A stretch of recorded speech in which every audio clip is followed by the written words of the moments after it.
Me që është tetori ros dhe qëllimi i këtij emisioni kësaj radhe është për të ngritur vetdijen për kancerin e gjirit, unë këtu do të kisha rekomanduar të gjitha grave që mos hezitojnë t'i bëjnë kontrollat e tyre rutinare.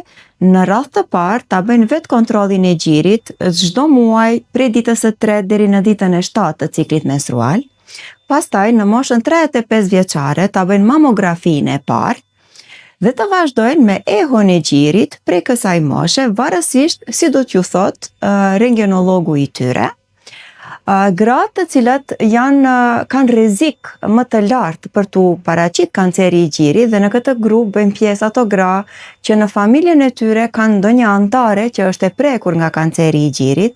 Gjithashtu bëjnë pjesë gratë që për një arsye shëndetësore ose diçka tjetër janë nën trajtim me terapi hormonale të gjatë, edhe këta patjetër duhet që t'i nënshtrohen mamografisë ndoshta edhe më herët se mosha 35 vjeçare.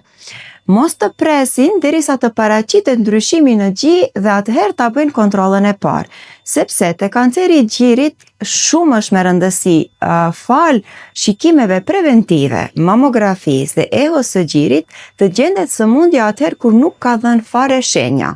Trajtohet gruaja dhe llogaritet se është e shëndosh, domethënë 99% kjo grua është e shëndosh, pa pasur nevojë të ketë trajtime tjera. Dhe këtu do të kisha dashur që ta kemi edhe atë qëllimin ton kryesor.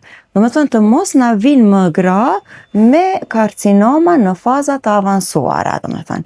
Po gjithmonë do të kisha dashur, dëshira ime më e madhe do të ishte 90% e pacientëve tona të ishin në fazën e hershme të sëmundjes.